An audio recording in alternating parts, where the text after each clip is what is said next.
ನಮಸ್ಕಾರ. ಅಮೋಘ ವಾರ್ತೆಗಳಿಗೆ ಸ್ವಾಗತ. ನಾನು ಅಮೂಲ್ಯ ಬಿಎಂ ಶೆಟ್ಟಿ. ಇದೀಗ ಮುಖ್ಯಾಂಶಗಳು.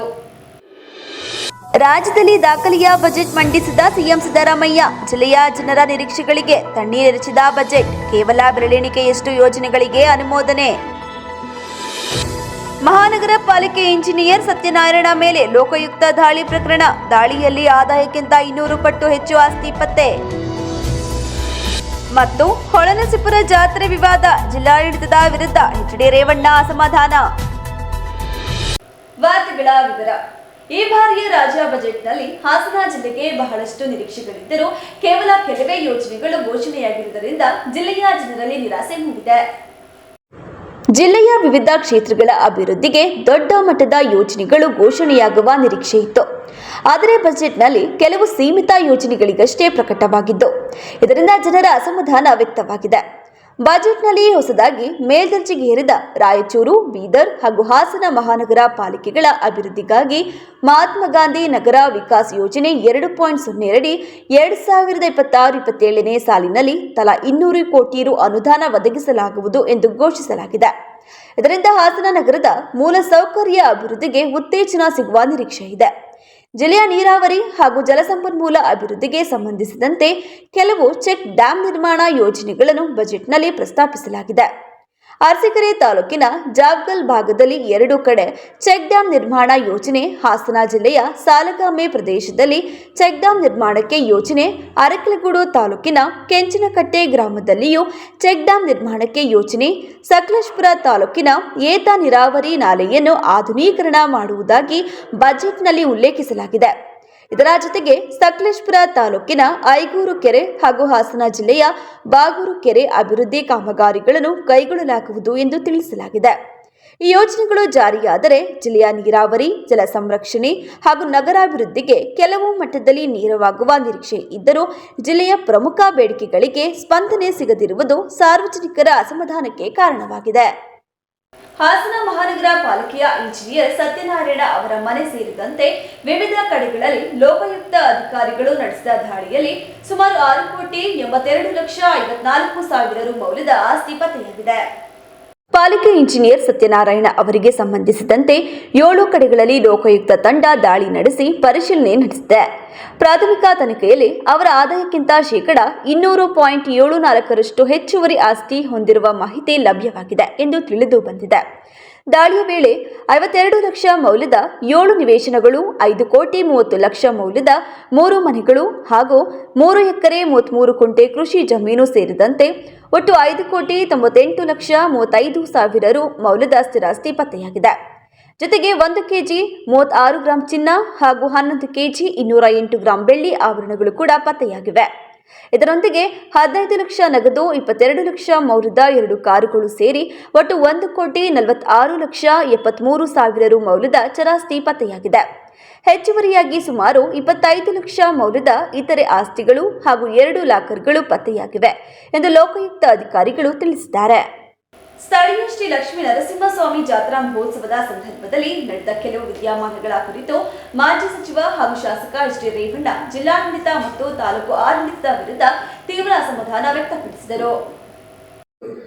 ನಾವೇನು ಹೇಳಿದ್ವು, ನನಗೆ ಅವತ್ತು ಯಾವ ವಿಷಯನೂ ನನಗೆ ಹೇಳಿಲ್ಲ. ಯಾರು ಅವ್ನು ಲಕ್ಷ್ಮಣನಾರು ಹೇಳಿದ್ದೇನೆ, ಲಕ್ಷ್ಮಣ ಎಲ್ಲರದು ಬಟ್ಟೆದ ವಿಷಯ ಬಂದಿರಲಿಲ್ಲ. ಇಲ್ಲಿಂದ ಹೆಂಗೆ ನಡ್ಕೊಂಡು ಹೋಗ್ತಾ ಇತ್ತು ಹಂಗೆ ನಡ್ಕೊಂಡು ಹೋದ್ರಪ್ಪ. ಏನಪ್ಪ, 30 ವರ್ಷದಿಂದ ನಾನು ಪ್ರಸಾದ ಎಲ್ಲ ಕುಟ್ಕೊಂಡಿರ್ತಾ ಇದ್ದೆ. ಬೇಡ ಅಂತ ಲಾಸ್ಟ್ ಇಯರ್ ಹೇಳಿದ್ರು, ಬಿಟ್ಟೆ. ನಮಗೇನು, ಯಾಕೆ ನಾವ್ಯಾಕೆ ಹೇಳಬೇಕು, ಯಾರ್ಯಾರು ಹೇಳಿದ್ರು ಅಂತ ನಿಮಗೆಲ್ಲ ಗೊತ್ತಿದೆ. ಮೊನ್ನೆ ಪತ್ರಿಕೆಯಲ್ಲಿದ್ದು ಎಲ್ಲ ನೆನ್ನೆ ಎಲ್ಲ ಸಹಕಾರ ಮಾಡಿದ್ದೀವಿ. ಈಗ ನಾನು ಹೇಳೋದು ಇಷ್ಟೇ, ನಾವತ್ತು ರೆಸಲ್ಯೂಷನ್ ಆಯಿತು. ಆ ರೆಸಲ್ಯೂಷನ್ ಬುಕ್ ತರಿಸಿ ನೋಡಿದೆ ಮೊನ್ನೆ. ಅದು ಏನಿಲ್ಲ, ತಹಸೀಲ್ದಾರ್ ಸೈನ್ ಹಾಕಿಸ್ಕೊಂಡು ಅಲ್ಲಿ ಲಕ್ಷ್ಮಣ ಹೇಳಿದ್ರೆ ಅಂತ ಬರ್ಕೊಂಡು ಅವ್ರ ಕೊನೆಗೆ ಅದು ಲಕ್ಷ್ಮಣ ಹೇಳಿದ್ದ ಹೊಸ ಬಟ್ಟೆ ತಗೊಂಡು ಮಾಡಿಸಿ ಅಂತ ಈ ವರ್ಷ ಅಲ್ಲ, ಏನು ಮುಂದಕ್ಕೆ ಅಂತ ಹೇಳಿ ಬರ್ಸಿರೋದು. ಆದರೆ ನಾನೇನು ಹೇಳಿದೆ, ಎಲ್ಲರೂ ಒಟ್ಟು ಸೇರಿ ಕೂತ್ಕೊಂಡು ಮಾಡ್ಕೇಳಿ ರಾಜಕೀಯ ಬೇಡ ಇದರಲ್ಲಿದ್ದ ಅನ್ನಾಗ ಇದು ಎಂಥದ ವರದಿ ಬರುತ್ತೆ ಅಂತ ನಾನು ಗೊತ್ತಿದ್ದರು ಎಲ್ಲರದು ತಗೋಬೇಕು ಅಂತ. ಅದನ್ನಪ್ಪ ಇನ್ನೊಬ್ಬ ನಾನು ಒಂದು 5,000 ಕೊಡ್ತೀನಿ ಅಂತ. ಹಂಗಾದ್ಮೇಲೆ ಎಲ್ಲರ ತಲುವೆ ಸಣ್ಣ ಪುಟ್ಟ ಎಲ್ಲರ ತಲೂ ತಗೊಂಡ್ರೆ ಭಕ್ತ ಲಕ್ಷ್ಮೀ ನರಸಿಂಹನ ಭಕ್ತಾದಿಗಳ ಇದು ಅಂತ ಹಾಕಿ ಅಂತ. ಅದಾದಮೇಲೆ ಅವತ್ತು ಕೊನೆ ದಿವಸದವರೆಗೆ ಏನಿಲ್ಲ. ಮತ್ತೆ 2ನೇ ಸಾರಿ ಮೀಟಿಂಗ್ ಕರೆದು ಅವತ್ತು ಈ ವರ್ಷ ಯಾವುದು ಅವತ್ತೊಂದು ಮಾತು ಕೇಳಿದ್ರು, ಇವ್ರು ಆಗ್ತಾರೆ ಅವ್ರು ಆಗ್ತಾರೆ ಅಂತ ನನ್ನ ಹತ್ರ ಏನಾದ್ರು ಹೇಳಿದ್ರೆ ಸರ್ ನೀವೇನಾದ್ರು ಅದು ಯಾವ ವಿಚಾರ ಬರಲಿಲ್ಲ ನೋಡ್ರಿ, ಕ್ಲೀನಾಗಿ ಹೊಲಿಸಿ ಮುಂದಿನ ವರ್ಷಕ್ಕೆ ಮಾಡ್ಕೊಂಡ್ರಪ್ಪ ಎಲ್ಲ ಭಕ್ತಾದಿಗಳು ಅಂತ ನಾನು ಇಷ್ಟು ಹೇಳಿದೆ. ತೇರು ಸೋಮವಾರ ಅಲ್ಲ ಮಂಗಳವಾರ, ಭಾನುವಾರ ಬೆಳಗ್ಗೆ ಸೋಮವಾರ ಬೆಳಗ್ಗೆ ಯಾಕಪ್ಪ ಇದು 11 ಗಂಟೆ ಬಟ್ಟೆ ಅವರೇ ಹಾಕ್ಯವ್ರೆ, ಬಟ್ಟೆ ಬಿತ್ತವ್ರು ಯಾಕೆ ಬಿಚ್ಚಕ್ಕೆ ಹೋಗ್ತೀನಿ ದೇವಸ್ಥಾನಕ್ಕೆ ಹೋಗಿ ಬಂದರು, ಯಾಕಪ್ಪ ಬಿತ್ತಾಯಿದ್ರಿ ಏನು ಇಲ್ಲ ಸರ್ DC ಆರ್ಡ್ರು ನಿಮ್ಮೆದುರುಗಡೆ DC ಆರ್ಡ್ರ್ ಮಾಡಿದ್ದಾರೆ ಸರ್. ಏನಪ್ಪ ಯಾವ ಉದ್ದೇಶ? ಒಂದು ಅಟ್ಲೀಸ್ಟ್ DC MLAನ ಕರೆದು ಒಂದು ನೋಟಿಸ್ ಕೊಟ್ಟು ಏನು ನಡೆದಿದೆ ಹೇಳ್ಬೇಕಲ್ಲಪ್ಪ. ಅವತ್ತು ಹಕ್ಕುಚ್ಯುತಿ ಮಂಡಿಸ್ತೀನಿ, ಯಾರು ಹಿಂಗೆ ಮಾಡಿದರೆ ಒಬ್ಬರು ಅದನ್ನು ಇವತ್ತು DCಗೆ ನಾನು ಯಾರ DC ಯಾರ್ಯಾರು ಇದರಲ್ಲಿ ಇನ್ವಾಲ್ವ್ ಆಗಿ ನಮ್ಮ ಒಳ್ಳೆಯ ಸೇರಿದ ಲಕ್ಷ್ಮೀ ನರಸಿಂಹನ ಒಂದು ಶ್ರದ್ಧೆಯಿಂದ ನಡೆಯುವಂಥ ಉತ್ಸವಕ್ಕೆ ಧಕ್ಕೆ ಬರೋರಿಗೆ ಜಿಲ್ಲಾಧಿಕಾರಿಗಳು ಯಾರು ಮಾಡಿದರೆ ಅದನ್ನು ನನಗೆ ಒಬ್ಬನ ಶಾಸಕನಾಗಿ ಇಡೀ ಜನ ಪತ್ರಿಕಾ ಸ್ನೇಹಿತರು ತಾಲೂಕು ಆಡಳಿತ ಎಲ್ಲ ಸೇರಿ ತೀರ್ಮಾನ ಮಾಡಿದ ವಿರುದ್ಧ ಜಿಲ್ಲಾಧಿಕಾರಿಗಳಿಗೆ ಮಾಡೋಕ್ಕಾಗ್ತಿದೆಯಾ? ಅಥವಾ ಯಾರು ಅವನ ಅವತ್ತು ಬೆಳಗ್ಗೆ ಹಳೆ ಬಟ್ಟೆ ತೆಗೆದು ಹೂ ಹಾಕಿ ಅಂತ ಯಾರು ಸಲಹೆ ಕೊಟ್ಟರು DCಗೆ ತಾಲೂಕು ಆಡಳಿತಕ್ಕೆ? ಅದು ಹೇಳಿ. ಗೋಳ್ಗುಂಬ ಅಂತ ಮಡಿಕೆ ಬಂದ್ರಲ್ಲ, ಬಟ್ಟೆ ಬೇಡ, ಹಳೆ ಬಟ್ಟೆ ಬೇಡ, ಹೂ ಹಾಕಿ ಅಂತ ಯಾರು ಸರ್ ಸಲಹೆ ಕೊಟ್ಟರು? ಏನಾದ್ರು ತಾಲೂಕು ಕಮಿಟಿಲಿ ಏನಾದ್ರು ಸಲಹೆ ಇತ್ತಾ? ಹೇಳ್ಬೇಕಾಗಿತ್ತು ಅವರು. ಅದನ್ನು ಹೇಳ್ಬೇಕಲ್ವ ಸರ್. ಹಳೆ ಬಟ್ಟೆ ತೆಗೆದು ಹೂನ ನೋಡ್ಬಿಟ್ರೆ ಬೋಳು ಒಂಚೂರಾರು ಇತ್ತೇನಪ್ಪ ಎಲ್ಲ ಮರ ಕಾಣೋದು. ನನಗೇನ್ರಿ ಅದನ್ನು ಡೀಟೇಲಾಗಿ ಸ್ಪೀಕರ್ಗೂ ಬರೀತೀನಿ, ರಾಜ್ಯದ ಮುಖ್ಯ ಇಂದಿನ ಸ್ಪರ್ಧಾತ್ಮಕ ಸಮಾಜಕ್ಕೆ ಮಕ್ಕಳನ್ನು ಕೇವಲ ವಿದ್ಯಾವಂತರನ್ನಾಗಿ ಮಾಡುವುದಷ್ಟೇ ಅಲ್ಲದೆ ಅವರನ್ನು ಸುಂದರವಾದ ಕೌಶಲ್ಯಗಳೊಂದಿಗೆ ತಯಾರು ಮಾಡುವುದು ಶಿಕ್ಷಕರ ಆದ್ಯ ಜವಾಬ್ದಾರಿಯಾಗಿದೆ ಎಂದು ಹಾಸನ ಲೋಕಸಭಾ ಸದಸ್ಯರಾದ ಶ್ರೇಯಸ್ ಪಟೇಲ್ ಹೇಳಿದರು. ಪಟ್ಟಣದ ಅರಕಲಗೂಡು ರಸ್ತೆಯಲ್ಲಿರುವ ಪ್ರಾಥಮಿಕ ಶಾಲಾ ಶಿಕ್ಷಕರ ಭವನದಲ್ಲಿ ಹಮ್ಮಿಕೊಳ್ಳಲಾಗಿದ್ದ ಶೈಕ್ಷಣಿಕ ಕಾರ್ಯಾಗಾರ ಹಾಗೂ ವಿಶ್ವ ಮಹಿಳಾ ದಿನಾಚರಣೆ ಕಾರ್ಯಕ್ರಮವನ್ನು ಉದ್ಘಾಟಿಸಿ ಮಾತನಾಡಿದ ಅವರು, ಶಾಲೆಗಳಲ್ಲಿ ಶಿಕ್ಷಕಿಯರು ಮಕ್ಕಳಿಗೆ ತಾಯಿಯ ಸ್ಥಾನದಲ್ಲಿ ನಿಂತು ಜ್ಞಾನಾರ್ಜನೆ ಮಾಡಿಸುತ್ತಿರುವುದು ಶ್ಲಾಘನೀಯ. ನಮ್ಮ ತಾಲೂಕಿನ ಶಿಕ್ಷಕರು ರಾಜ್ಯಕ್ಕೆ ಮಾದರಿಯಾಗಿದ್ದಾರೆ. ಸರ್ಕಾರಿ ಶಾಲೆಗಳಲ್ಲಿ ಕನ್ನಡದ ಜೊತೆಗೆ ಇಂಗ್ಲಿಷ್ ಭಾಷೆಯನ್ನು ಕಲಿಸುವ ಮೂಲಕ ಗುಣಮಟ್ಟದ ಶಿಕ್ಷಣ ನೀಡಲು ಶ್ರಮಿಸಬೇಕು ಎಂದು ಹೇಳಿದರು. ಏನಾದರೂ ಪ್ರಾಮಾಣಿಕವಾಗಿ ಮಾಡ್ತಾ ಇದ್ದಾರೆ ಅಂತ ಹೇಳಿದ್ರೆ ಅದು ನಮ್ಮ ಸರ್ಕಾರಿ ಶಿಕ್ಷಕರಿಗೆ ಹೆಮ್ಮೆಯಿಂದ ನಾನು ಹೇಳಕ್ಕೆ ಇಷ್ಟಪಡ್ತೀನಿ. ಅಷ್ಟು ಡೆಡಿಕೇಶನ್ ನಾನು ನೋಡ್ತಿರ್ತೀನಿ ಪ್ರತಿ ಶಾಲೆಗೆ ಹೋದಾಗ. ಅಲ್ಲಿ ಶಿಕ್ಷಕರಿಗೂ ಅಷ್ಟೇ ಪ್ರೀತಿ ಇರ್ತದೆ ಮಕ್ಕಳಿಗೆ, ಆದರೆ ಶಿಕ್ಷಕರಿಗೆ ಅತ್ಯಂತ ಹೆಚ್ಚು ಪ್ರೀತಿ ಮಕ್ಕಳು ಹೇಳ್ತಾರೆ. ಸರ್ ನಮ್ಮ ಈ ಮಗ ಹೀಗೆ ಸರ್, ಈ ಸ್ಟೂಡೆಂಟ್ ಹೀಗೆ ಅಂತ ಹೇಳ್ತಿರ್ತಾರೆ. ಹಾಗಾಗಿ ಇವತ್ತೊಂದು ಮಹಿಳಾ ದಿನಾಚರಣೆಯ ಶುಭಾಶಯಗಳನ್ನು ಕೋರುತ್ತಾ, ಜೊತೆಗೆ ನಮ್ಮ ತಾಲೂಕಿನಲ್ಲಂತೂ ಅತ್ಯಂತ ಉತ್ತಮವಾದಂತಹ ಶಿಕ್ಷಕಿಯರಿದ್ದಾರೆ. ಅದು ನಮಗೆ ಹೆಮ್ಮೆಯ ಸಂಗತಿ. ಯಾಕಂತ ಹೇಳಿದ್ರೆ ಎಲ್ಲ ತಾಲೂಕಿನಲ್ಲಿ ಉತ್ತಮವಾದಂತಹ ನಮ್ಮ ಟೀಚರ್ಸ್ ಇರ್ತಾರೆ, ಆದರೆ ನಮ್ಮ ತಾಲೂಕಿನಲ್ಲಿ ಏನಂತ ಹೇಳ್ತಾರಲ್ಲ, ಒಂದು ಮಾದರಿಯಾದಂತಹ ಶಿಕ್ಷಕಿಯರು ನಮ್ಮ ತಾಲೂಕಿನಲ್ಲಿ ಸಿಗ್ತಾರೆ. ಅದು ಸಂಘದ ವಿಷಯದಲ್ಲಾಗಿರ್ಬೋದು, ನಮ್ಮ ಶೈಕ್ಷಣಿಕ ಪ್ರಗತಿಯಲ್ಲಾಗಿರ್ಬೋದು. ಜೊತೆಗೆ ನೀವೆಲ್ಲ ಇತ್ತೀಚೆಗೆ ಹೈಸ್ಕೂಲ್ ತನಕ ಕಳಿಸ್ಕೊಡ್ತೀರಿ. ಹಾಗಾಗಿ ನಮ್ಮ DO ಸಾಹೇಬ್ ಹೇಳಿದ್ರು, ಮನವಿ ಮಾಡ್ತೀನಿ, ಇಂಗ್ಲೀಷ್ನ ನಾವು ಕಲಿಸುವಂಥ ಕೆಲಸವನ್ನು ಮಕ್ಕಳಿಗೆ ಮಾಡಬೇಕು. ಯಾಕಂತ ಹೇಳಿದ್ರೆ ನಾನು ಅದನ್ನು ಕನ್ನಡ ಜೊತೆಗೆ ಇಂಗ್ಲೀಷ್ನ ನಾವು ಕಲಿಸುವಂಥ ಕೆಲಸವನ್ನು ನಾವು ಮಾಡಬೇಕಾಗ್ತದೆ. ಯಾಕಂತ ಹೇಳಿದ್ರೆ ಈಗ ಇರೋದೇ ಇರ್ತದೆ ಆಂಗ್ಲದ ಯುಗ, ಈಗ it's A trend of the English. ಹಾಗಾಗಿ ನಾವು ಕಲಿತು ನಮ್ಮ ಮಕ್ಕಳಿಗೆ ಕಲಿಸುವಂಥ ಕೆಲಸವನ್ನು ಮಾಡಬೇಕು. ನನ್ನ ಒಂದು ಮನವಿ ಮತ್ತು ನನ್ನ ಗುರಿ ಅಂದರೆ ಉತ್ತಮವಾದಂತಹ ಗುಣಮಟ್ಟವಾದಂತಹ ಒಂದು ಶಿಕ್ಷಣ ನಮ್ಮ ಸರ್ಕಾರಿ ಶಾಲೆಗಳು ಸಿಗಬೇಕು ಅನ್ನೋದು ನನ್ನ ಒಂದು ಕನಸು. ಯಾಕಂತ ಹೇಳಿದ್ರೆ ನಾವ್ಯಾರು ಸರ್ಕಾರಿ ಶಾಲೆಯಲ್ಲಿ ಓದಿದ್ರು ಸಹ ಸರ್ಕಾರಿ ಶಾಲೆ, ಸರ್ಕಾರಿ ಮಕ್ಕಳು ಅಂತ ಹೇಳಿದ್ರೆ ನಮ್ಗೆ ಎಲ್ಲಿಲ್ಲದ ಪ್ರೀತಿ, ಮತ್ತು ಸರ್ಕಾರಿ ಶಿಕ್ಷಕರು ಅಂದರೆ ನಮ್ಗೆ ಎಲ್ಲಿಲ್ಲದ ಒಂದು ಪೂಜ್ಯ ಗೌರವ. ನಾವು ಯಾವುದೇ ಮಕ್ಕಳಿಗೆ ನಮ್ಮ ಸ್ಕೂಲ್ ಡೇಗೆ ಹೋದರೆ ನಾವು ತಂದೆ ತಾಯಿಗೆ ಎಷ್ಟು ಗೌರವ ಕೊಡ್ತೀವಿ, ಅಷ್ಟೇ ಗೌರವವನ್ನು ನಮಗೆ ವಿದ್ಯೆ ಕೊಟ್ಟಂತಹ ನಮ್ಮ ಶಿಕ್ಷಕರು ಕೊಡಬೇಕು ಅಂತ ನಾನು ಯಾವಾಗಲೂ ಮಕ್ಕಳಲ್ಲಿ ಒಂದು ಬುದ್ಧಿಯನ್ನ ಅಂತ ಹೇಳ್ತಿರ್ತೀನಿ. ಕಾರ್ಯಕ್ರಮದಲ್ಲಿ ತಹಸೀಲ್ದಾರ್ ವೈಎಂ ರೇಣುಕುಮಾರ್, ಕ್ಷೇತ್ರ ಶಿಕ್ಷಣಾಧಿಕಾರಿಗಳು, ಪ್ರಾಥಮಿಕ ಶಾಲಾ ಶಿಕ್ಷಕರ ಸಂಘದ ಪದಾಧಿಕಾರಿಗಳು, ವಿವಿಧ ಶಾಲೆಗಳ ನೂರಾರು ಶಿಕ್ಷಕ ಶಿಕ್ಷಕಿಯರು ಉಪಸ್ಥಿತರಿದ್ದರು. ತಾಲೂಕಿನ ಸಾಲಗಾಮೆ ಹೋಬಳಿ ಸೀಗೆ ವೀರಾಪುರ ಗ್ರಾಮದ 42 ವರ್ಷದ ದೊರೆಸ್ವಾಮಿ ಅವರು ಕಾರಿನೊಳಗೆ ಮೃತ ಸ್ಥಿತಿಯಲ್ಲಿ ಪತ್ತೆಯಾದ ಘಟನೆ ಅನುಮಾನಾಸ್ಪದ ಸಾವಿಗೆ ಕಾರಣವಾಗಿದ್ದು, ಪ್ರಕರಣವನ್ನು ಕೊಲೆ ಎಂದು ಆರೋಪಿಸಿ ಗ್ರಾಮಸ್ಥರು ಕಾರ್ ಮುಂದೆ ಶವವಿಟ್ಟು ರಸ್ತೆ ತಡೆದು ಪ್ರತಿಭಟನೆ ನಡೆಸಿದರು. ಹಾಸನ ಹಳೇಬೀಡು ರಸ್ತೆಯ ರಾಯಪುರ ಗ್ರಾಮದ ಸಮೀಪದಲ್ಲಿರುವ ಶ್ರೀ ಲಕ್ಷ್ಮೀ ವೆಂಕಟೇಶ್ವರ ಬಾರ್ ಮುಂಭಾಗದಲ್ಲಿ ಗುರುವಾರ ಸಂಜೆ ನಿಲ್ಲಿಸಿದ್ದ ಕಾರಿನೊಳಗೆ ದೊರೆಸ್ವಾಮಿ ಅವರ ಮೃತದೇಹ ಪತ್ತೆಯಾಗಿದೆ. ವಿಷಯ ತಿಳಿಯುತ್ತಿದ್ದಂತೆ ವೀರಾಪುರ ಹಾಗೂ ಸುತ್ತಮುತ್ತಲಿನ ಗ್ರಾಮಸ್ಥರು ಸ್ಥಳಕ್ಕೆ ಆಗಮಿಸಿ ಘಟನೆಗೆ ತೀವ್ರ ಆಕ್ರೋಶ ವ್ಯಕ್ತಪಡಿಸಿದರು. ದೊರೆಸ್ವಾಮಿ ಅವರನ್ನು ಮೊದಲು ಕೊಲೆ ಮಾಡಿ ನಂತರ ಕಾರಿನೊಳಗೆ ಹಾಕಲಾಗಿದೆ ಎಂದು ಆರೋಪಿಸಿದ ಗ್ರಾಮಸ್ಥರು ಮೃತದೇಹವನ್ನು ಬಾರ್ ಮುಂಭಾಗದಲ್ಲೇ ಇಟ್ಟು ರಸ್ತೆ ಮಧ್ಯೆ ಮರದ ಕೊಂಬೆಗಳನ್ನು ಹಾಕಿ ಪ್ರತಿಭಟನೆ ನಡೆಸಿದರು. ಇದರಿಂದ ಹಾಸನ ಹಳೇಬೀಡು ರಸ್ತೆಯಲ್ಲಿ ಕೆಲಕಾಲ ವಾಹನ ಸಂಚಾರ ಸಂಪೂರ್ಣ ಸ್ಥಗಿತಗೊಂಡು ಎರಡೂ ಬದಿಗಳಲ್ಲೂ ವಾಹನಗಳ ದೀರ್ಘ ಸರತಿ ನಿರ್ಮಾಣವಾಯಿತು. ಪ್ರಕರಣದ ಬಗ್ಗೆ ಸಮಗ್ರ ತನಿಖೆ ನಡೆಸಬೇಕು. ಬಾರ್ ಆವರಣದಲ್ಲಿ ಅಳವಡಿಸಿರುವ ಸಿಸಿ ಕ್ಯಾಮೆರಾ ದೃಶ್ಯಗಳನ್ನು ಪರಿಶೀಲಿಸಿ ನಿಜಾಂಶವನ್ನು ಬಹಿರಂಗಪಡಿಸಬೇಕು ಎಂದು ಗ್ರಾಮಸ್ಥರು ಒತ್ತಾಯಿಸಿದರು. ನ್ಯಾಯ ಸಿಗುವವರೆಗೆ ಸ್ಥಳವನ್ನು ಬಿಡುವುದಿಲ್ಲ ಎಂದು ಘೋಷಿಸಿ ಬಾರ್ ಮುಂಭಾಗದಲ್ಲಿ ಶಾಮಿಯಾನ ಹಾಗೂ ಕುರ್ಚಿಗಳನ್ನು ಹಾಕಿ ಅನಿರ್ದಿಷ್ಟಾವಧಿ ಧರಣಿಗೆ ಸಿದ್ಧತೆ ನಡೆಸಿದರು. ಪ್ರತಿಭಟನೆ ತೀವ್ರಗೊಂಡ ಹಿನ್ನೆಲೆಯಲ್ಲಿ ಸ್ಥಳಕ್ಕೆ ಹೆಚ್ಚಿನ ಸಂಖ್ಯೆಯಲ್ಲಿ ಪೊಲೀಸರು ಧಾವಿಸಿ ಪರಿಸ್ಥಿತಿ ನಿಯಂತ್ರಿಸಲು ಯತ್ನಿಸಿದರು. ಈ ವೇಳೆ ಪೊಲೀಸರು ಮತ್ತು ಗ್ರಾಮಸ್ಥರ ನಡುವೆ ವಾಗ್ವಾದವೂ ನಡೆಯಿತು.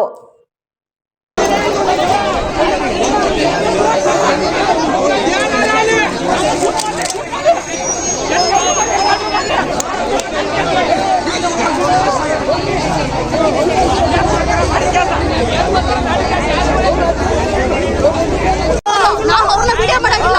ಎಲ್ಲ ಇದೆ ಸರ್, ಇದು ಅಂದರೆ ಅವ್ರು ವಿಡಿಯೋ ಮಾಡ್ಬೋದು ಸರ್, ನಾವು ವಿಡಿಯೋ ಮಾಡಂಗಿಲ್ಲ.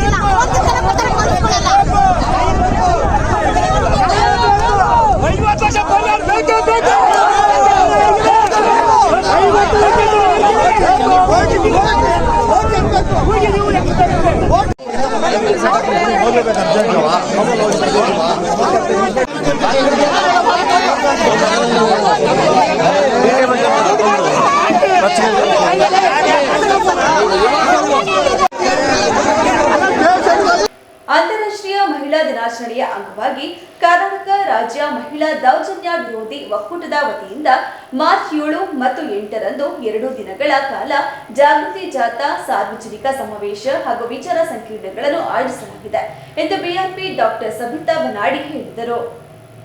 ಇದು 2012ರಲ್ಲಿ ಆರಂಭ ಆದದ್ದು. ದಕ್ಷಿಣ ಕನ್ನಡ ಜಿಲ್ಲೆಯಲ್ಲಿ ನಡೀತಾ ಇದ್ದಂಥ ಅನೈತಿಕ ಪೊಲೀಸ್ಗಿರಿ, ಆನಂತರ ಹೋಮ್ಸ್ಟೇ ದಾಳಿ ಇತ್ಯಾದಿಗಳ ಸಂದರ್ಭದಲ್ಲಿ ನಾವು ಏನಾದರೂ ಇದಕ್ಕೆ ಪ್ರತಿಕ್ರಿಯೆಯನ್ನು ಕೊಡಬೇಕು, ಗಟ್ಟಿಯಾದಂಥ ಪ್ರತಿರೋಧವನ್ನು ತೋರಬೇಕು ಅನ್ನುವ ಸಂದರ್ಭದಲ್ಲಿ ಮಹಿಳಾ ದೌರ್ಜನ್ಯ ವಿರೋಧಿ ವೇದಿಕೆ ಅಂತ ಆರಂಭ ಆಯಿತು. ಆ ನಂತರ 2013ರಲ್ಲಿ ಅಂತಾರಾಷ್ಟ್ರೀಯ ಮಹಿಳಾ ದಿನಾಚರಣೆಯನ್ನು ಕರ್ನಾಟಕದ ಎಲ್ಲ ಪ್ರಗತಿಪರ ಸಂಘಟನೆಗಳು ಕೈ ಜೋಡಿಸಿ ಆ ಕಾರ್ಯಕ್ರಮವನ್ನು 2013ರ ಮಾರ್ಚ್ 7-8ರಂದು ನಾವು ಮಾಡಿದ್ವಿ. ಅದರ ನಂತರ ವೇದಿಕೆ ಅನ್ನುವುದನ್ನು ಒಕ್ಕೂಟವಾಗಿ ನಾವು ವಿಸ್ತಾರ ಮಾಡಿಕೊಳ್ಳೋಣ ಮತ್ತು ಇದನ್ನು ನಿರಂತರವಾಗಿ ಮಹಿಳೆಯರ ದನಿಯಾಗಿ ನಾವು ಮುಂದುವರಿಸೋಣ ಅಂಥೇಳಿ ಮಾಡಿದ್ರ ಪ್ರಯುಕ್ತ ಮಂಗಳೂರಿನಿಂದ ಮೈಸೂರು, ಅಲ್ಲಿಂದ ಬೆಂಗಳೂರು, ವಿಜಯಪುರ, ಕೊಪ್ಪಳ, ಶಿವಮೊಗ್ಗ, ಧಾರವಾಡ, ಮಂಡ್ಯ, ಕೋಲಾರ ಮತ್ತು ಕಲಬುರಗಿ, ಅಲ್ಲಿಂದ ಮತ್ತು ತುಮಕೂರು ಹಾಗೂ ಉಡುಪಿ ಮತ್ತು ವಿಜಯನಗರ ಕಳೆದ ಬಾರಿ. ಈ ಸಲ ಇದು 14ನೆಯ ಸಮಾವೇಶ ನಾವು ಮಾಡ್ತಾ ಇರುವಂಥದ್ದು. ಇದು ಒಂದು ರೀತಿಯಲ್ಲಿ ಸಮಾನ ಮನಸ್ಕ ಮಹಿಳಾ ಪರವಾಗಿ ಯೋಚಿಸುವ, ಜೀವ ಪರವಾಗಿ ಯೋಚಿಸುವ 10 ಸಂಘಟನೆಗಳ ಒಂದು ಜಾಲ. ಇದು ಒಂದು ರೀತಿಯಲ್ಲಿ ನಾವು ಮಹಿಳೆಯರ ಮೇಲೆ ನಡೆಯುವ ಎಲ್ಲ ದೌರ್ಜನ್ಯಗಳನ್ನು ಖಂಡಿಸುವುದಕ್ಕೆ ಮಾತ್ರ ಅಲ್ಲ, ಆ ರೀತಿಯಲ್ಲಿ ಕೆಲಸ ಮಾಡುವಂಥ ಪರಸ್ಪರರು ನಿಕಟವಾಗಿ ಕೈ ಜೋಡಿಸ್ತಾ ಪರಸ್ಪರ ನೆರವಾಗ್ತಾ ಒಂದು ಮಹಿಳಾ ದನಿಯನ್ನು ಕರ್ನಾಟಕದಲ್ಲಿ ನಾವು ಗಟ್ಟಿಯಾಗಿ ಊರುವ ಒಂದು ಪ್ರಯತ್ನವಾಗಿ ಇದನ್ನು ಮಾಡ್ತಾ ಇದ್ವಿ.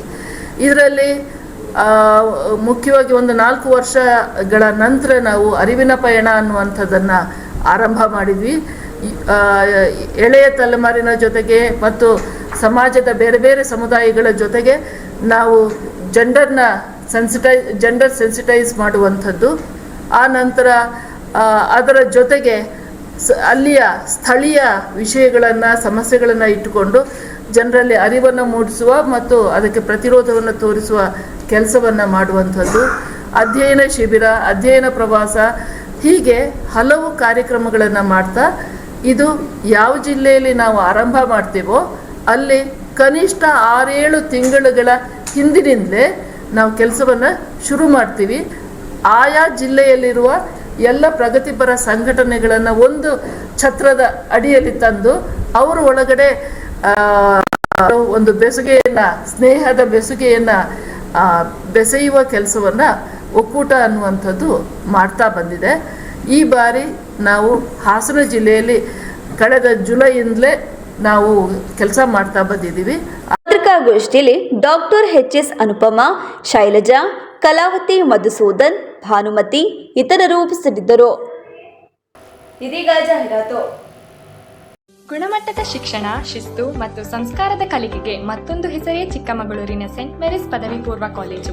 10 ಎಕರೆ ವಿಶಾಲವಾದ ಪರಿಸರ ಸ್ನೇಹಿ ಆವರಣ, ವಿಶ್ವದರ್ಜೆಯ ಪ್ರಯೋಗಾಲಯಗಳು, ನೈಸರ್ಗಿಕವಾಗಿ ನಿರ್ಮಿಸಿರುವ ವಿಶಾಲವಾದ ಶಾಲಾ ಕೊಠಡಿಗಳು, ಬಾಲಕ ಬಾಲಕಿಯರಿಗೆ ಪ್ರತ್ಯೇಕ ಹಾಸ್ಟೆಲ್ ವ್ಯವಸ್ಥೆ, 400 ಜನರು ಒಟ್ಟಿಗೆ ಕುಳಿತು ಊಟ ಮಾಡಬಹುದಾದ ಡೈನಿಂಗ್ ಹಾಲ್, ಅತ್ಯಂತ ಅನುಭವಿ ನುರಿತ ಶಿಕ್ಷಕರ ವೃಂದ, ಹೀಗೆ ಎಲ್ಲ ಮೂಲಭೂತ ವ್ಯವಸ್ಥೆಗಳಿಂದ ವಿದ್ಯಾರ್ಥಿಗಳ ಸೇವೆಗೆ ಸಕಲ ರೀತಿಯಿಂದಲೂ ಕಾಲೇಜು ಸಜ್ಜುಗೊಂಡಿದೆ. ವಿಜ್ಞಾನ ಮತ್ತು ವಾಣಿಜ್ಯ ವಿಭಾಗಗಳಲ್ಲಿ ಸ್ಪರ್ಧಾತ್ಮಕ ಕೋರ್ಸ್ಗಳಾದ ಸಿಇಟಿ, ನೀಟ್, ಜೆಇಇ, ನಾಟಾ ಮತ್ತು ಸಿಎ ಫೌಂಡೇಶನ್ ಕೋರ್ಸ್ಗಳಿಗೆ ಅನುಭವಿ ಉಪನ್ಯಾಸಕರಿಂದ ಬೋಧನಾ ಕಾರ್ಯ ನಡೆಯುತ್ತಿದ್ದು, ಮಕ್ಕಳಿಗೆ ಉತ್ತಮ ಶಿಕ್ಷಣ ನೀಡುವತ್ತ ಸಂಸ್ಥೆಯು ದಾಪುಗಾಲ ನೀಡುತ್ತಿದ್ದು, ಇಂದು ಜಿಲ್ಲೆ ಮಾತ್ರವಲ್ಲದೆ ಹೊರ ಜಿಲ್ಲೆಗಳಿಂದಲೂ ಅಪಾರವಾದ ಕೀರ್ತಿ ಮತ್ತು ಸಾಧನೆಗೆ ಸಂಸ್ಥೆ ಹೆಸರುವಾಸಿಯಾಗಿದೆ.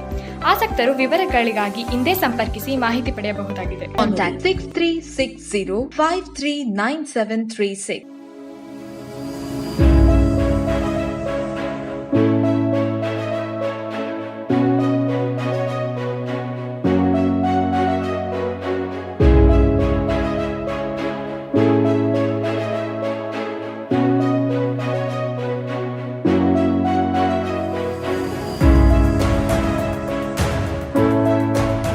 Hey everyone, I'm Dhruva HP.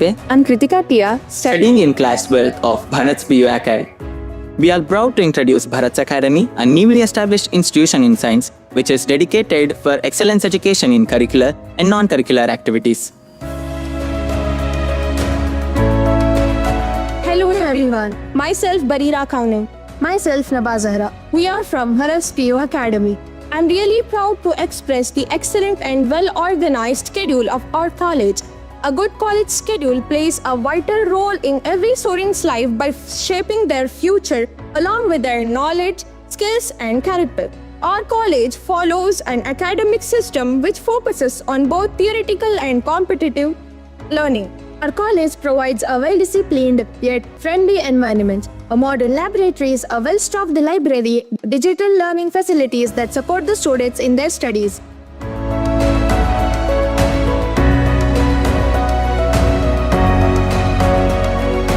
The Bharat PU Academy is founded by Mr. Bharat VS and the secretary Mrs. Netra Bharat and the principal of this college Mr. Murli RM.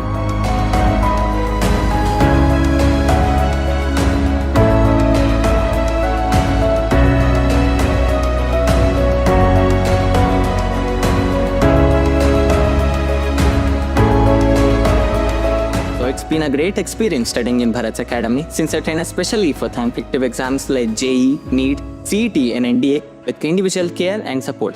Also, we are taught by highly qualified and experienced lecturers. ನಮಸ್ಕಾರ, ನಾನು ಭರತ್ ಅಂತ. So ನಮ್ಮದು Bharat PU academy ಏನಿದೆ Hassan ಹಳ್ಳಿಕಟ್ಟೆ circle ಸಾಲ್ಗಮೆ ರಸ್ತೆನಲ್ಲಿ, ಇಲ್ಲಿ 2026-27ನೇ ಸಾಲಿನ admissions already open ಆಗಿದೆ. Complete competitive coaching college ಅಂತ ಹೇಳಿ ಹಾಸನದಲ್ಲಿ ಹೆಸರಾಗಿರುವಂಥ ನಮ್ಮ ಕಾಲೇಜಿನಲ್ಲಿ JEEಗೆ ಸಪ್ರೇಟು, ನೀಟ್ಗೆ ಸಪ್ರೇಟು 2 ಬ್ಯಾಚ್ಗಳನ್ನು ನಾವು ಸ್ಟಾರ್ಟ್ ಮಾಡ್ತಾ ಇದ್ದೀವಿ. ಸೊ ಆದಷ್ಟು ಬೇಗ ಅಡ್ಮಿಷನ್ಸ್ ಎಲ್ಲ ಮುಗೀತಾ ಇದೆ. ಸೊ ದಯಮಾಡಿ ಪೇರೆಂಟ್ಸ್ಗಳು ಆದಷ್ಟು ಬೇಗ ಸದುಪಯೋಗ ಪಡ್ಕೊಳ್ಳಿ. ಆದಷ್ಟು ಬೇಗ ಬಂದು ನಿಮ್ಮ ಮಕ್ಕಳನ್ನ ಅಡ್ಮಿಷನ್ಸ್ ಮಾಡಿ. So Bharat's academy. ಹೊಸದಾಗಿ ಭರತ್ಸ್ ಅಕಾಡೆಮಿ ನಿಮ್ಮ ಮುಂದೆ ಬಂದಿದೆ. ಹಳ್ಳಿಕಟ್ಟಿ ವೃತ್ತ, ಸಾಲ್ಗಾಮಿ ರಸ್ತೆ, ಹಾಸನ. ಭರತ್ಸ್ ಅಕಾಡೆಮಿ. ಹಾಸನದ ಕೆಆರ್ ಪುರಂನಲ್ಲಿ ನೂತನವಾಗಿ ಪ್ರಾರಂಭವಾಗಿರುವ ಸುನಂದ ಸೂಪರ್ ಸ್ಪೆಷಾಲಿಟಿ ಕಣ್ಣಿನ ಆಸ್ಪತ್ರೆಯಲ್ಲಿ ನಿಮ್ಮ ಕಣ್ಣಿನ ಎಲ್ಲ ಸಮಸ್ಯೆಗಳಿಗೆ ಸೂಕ್ತ ಚಿಕಿತ್ಸೆಗಳು ಲಭ್ಯವಿರುತ್ತವೆ. ಪ್ರತಿದಿನ ನುರಿತ ತಜ್ಞರಾದಂಥ ಡಾಕ್ಟರ್ ಚಿರಂತ್ ಐಎಂ ಫೇಕೋ ಸರ್ಜನ್, ಡಾಕ್ಟರ್ ಸುಮಂತ್ ಐಎಂ ರೆಟಿನಾ ಸರ್ಜನ್, ಡಾಕ್ಟರ್ ಮಧುಮಿತಾ ಎಂ ಫೇಕೋ ಸರ್ಜನ್ ನಿಮ್ಮ ಸೇವೆಗೆ ಲಭ್ಯವಿರುತ್ತಾರೆ. ನಮ್ಮ ಆಸ್ಪತ್ರೆಯ ವಿಶೇಷತೆಗಳು: state of art operation theatre, injection ರಹಿತ ನೋವಿಲ್ಲದ ಶಸ್ತ್ರಚಿಕಿತ್ಸೆ, ಕ್ಯಾಟರಾಕ್ಟ್ ಶಸ್ತ್ರಚಿಕಿತ್ಸೆಗೆ ಅತ್ಯಾಧುನಿಕ ಆರ್ಟ್ಲಿ ಫೇಕೋ ಮೆಷಿನ್, ಅಂತಾರಾಷ್ಟ್ರೀಯ ಮಟ್ಟದ ಲೆನ್ಸಸ್ ಬಳಕೆ, ನುರಿತ ವೈದ್ಯರ ತಂಡದಿಂದ ರೆಟಿನಾ ತೊಂದರೆಗಳಿಗೆ ಚಿಕಿತ್ಸೆ, ಗ್ಲೋಕೋಮಾ ಸಮಸ್ಯೆಗೆ ಚಿಕಿತ್ಸೆ, ಬಾಲ್ಯದ ಕಣ್ಣಿನ ಸಮಸ್ಯೆಗಳಿಗೆ ಚಿಕಿತ್ಸೆ. ನಮ್ಮಲ್ಲಿ ಅತ್ಯಾಧುನಿಕ OCT machine, laser machine, vitrectomy machine ಹಾಗೂ ಇತರೆ ಕಣ್ಣಿನ ಸಮಸ್ಯೆಗಳಿಗೆ ಬೇಕಾಗುವ ಮೆಷಿನ್ಗಳು ಲಭ್ಯವಿರುತ್ತವೆ. ಹೆಸರಾಂತ ಕಂಪನಿಯ ಉತ್ತಮ ಗುಣಮಟ್ಟದ ಕನ್ನಡಕಗಳು ರಿಯಾಯಿತಿ ದರದಲ್ಲಿ ದೊರೆಯುತ್ತವೆ. ನಮ್ಮಲ್ಲಿ ಮುಖ್ಯವಾಗಿ ಯಶಸ್ವಿನಿ ಕಾರ್ಡ್, ಧರ್ಮಸ್ಥಳ ಸಂಘದ ಕಾರ್ಡ್ಗಳ ವಿಮಾ ಸೌಲಭ್ಯ ಹಾಗೂ ಇತರೆ ಖಾಸಗಿ ಕಂಪನಿಗಳ ವಿಮಾ ಸೌಲಭ್ಯಗಳು ದೊರೆಯುತ್ತವೆ. ಭಾನುವಾರ ಹೊರತುಪಡಿಸಿ ಪ್ರತಿದಿನ ಸೋಮವಾರದಿಂದ ಶನಿವಾರದವರೆಗೆ ಬೆಳಗ್ಗೆ 10 ರಿಂದ ಸಂಜೆ 8 ಗಂಟೆವರೆಗೆ ವೈದ್ಯರು ಸಮಾಲೋಚನೆಗೆ ಲಭ್ಯವಿರುತ್ತಾರೆ. ಹೆಚ್ಚಿನ ಮಾಹಿತಿಗಾಗಿ ಸಂಪರ್ಕಿಸಿ. ಹಾಸನದ ನಮ್ಮ ವಿಳಾಸ HAR ಆರ್ಕೇಡ್ 4ನೇ ಕ್ರಾಸ್, ಸಂಪಿಗೆ ರಸ್ತೆ, ಕೆಆರ್ ಪುರಂ, ಹಾಸನ. Phone number 9036033343, 9353737288. ತಿಪಟೂರಿನಲ್ಲಿ ಕಳೆದ 3 ವರ್ಷಗಳಿಂದ ಸುನಂದ ಕಣ್ಣಿನ ಆಸ್ಪತ್ರೆ ಕಾರ್ಯನಿರ್ವಹಿಸುತ್ತಿದ್ದು ರೋಗಿಗಳ ಮೆಚ್ಚುಗೆ ಗಳಿಸಿದೆ ಎಂದು ತಿಳಿಸಲು ಆಶಿಸುತ್ತೇವೆ. ತಿಪಟೂರಿನ ನಮ್ಮ ವಿಳಾಸ NH 206, ಹಾಸನ್ ಸರ್ಕಲ್ ಹತ್ತಿರ, ಇಂಡಿಯನ್ ಆಯಿಲ್ ಪೆಟ್ರೋಲ್ ಬಂಕ್ ಪಕ್ಕ, ತಿಪಟೂರು. ಫೋನ್ ನಂಬರ್ಸ್ 8310505620 ಮತ್ತು 08023901908. ಸಕಲೇಶ್ಪುರದಲ್ಲಿ ಸುನಂದ ಸೂಪರ್ ಸ್ಪೆಷಾಲಿಟಿ ಕಣ್ಣಿನ ಆಸ್ಪತ್ರೆಯ ವಿಷನ್ ಸೆಂಟರ್ ತೆರೆಯಲಾಗಿದ್ದು ಸೋಮವಾರ ಮತ್ತು ಗುರುವಾರ ನೇತ್ರ ತಜ್ಞರು ಸಮಾಲೋಚನೆಗೆ ಲಭ್ಯವಿರುತ್ತಾರೆ. ಸಕಲೇಶ್ಪುರದ ನಮ್ಮ ವಿಳಾಸ Srinivasa nursing home, 2nd floor, BM road, Sakleshpur. Phone number 7975318630.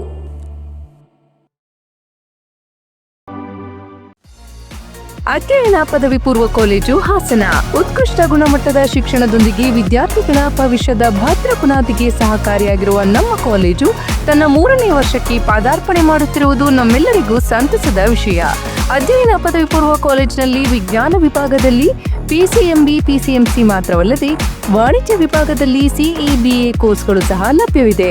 ವಿದ್ಯಾರ್ಥಿಗಳ ಸರ್ವತೋಮುಖ ಶಿಕ್ಷಣದ ಅಭಿವೃದ್ಧಿಗಾಗಿ ಮೂಲ ಶಿಕ್ಷಣದೊಂದಿಗೆ KCET, ನೀಟ್, JEE ಕೋರ್ಸ್ಗಳ ಜೊತೆಗೆ ಸಾಫ್ಟ್ವೇರ್ ಡೆವಲಪ್ಮೆಂಟ್, ಬ್ಯಾಂಕಿಂಗ್ ಕೋರ್ಸ್ಗಳು ಹಾಗೂ CA ಫೌಂಡೇಶನ್ ತರಬೇತಿಯನ್ನ ನೀಡಲಾಗುವುದು. ಜೊತೆಗೆ ಕಲೆ, ನಾಟಕ, ಕ್ರೀಡೆ, ಸ್ಕೌಟ್ಸ್ ಅಂಡ್ ಗೈಡ್ಸ್, ವ್ಯಕ್ತಿತ್ವ ವಿಕಸನ, ಸಂಸ್ಕೃತಿಗಳ ಆಚರಣೆ, ರಸ್ತೆ ಸುರಕ್ಷತಾ ಕಾರ್ಯಕ್ರಮ, ಮಹಿಳಾ ಸಬಲೀಕರಣ, ಕಣ್ಣು ಮತ್ತು ಆರೋಗ್ಯ ತಪಾಸಣಾ ಶಿಬಿರಗಳು, ಗಿಡ ನೆಡುವ ಕಾರ್ಯಕ್ರಮಗಳು ಹಾಗೂ ಸೈಬರ್ ಕ್ರೈಮ್ ಜಾಗೃತಿಯಂತಹ ವಿವಿಧ ಕಾರ್ಯಕ್ರಮಗಳನ್ನು ಹಮ್ಮಿಕೊಂಡಿದ್ದೇವೆ. ಅತ್ಯುತ್ತಮ ಅಂಕಗಳನ್ನು ಗಳಿಸಿದ ವಿದ್ಯಾರ್ಥಿಗಳಿಗೆ ಸ್ಕಾಲರ್ಶಿಪ್ ಕೂಡ ಲಭ್ಯವಿದೆ.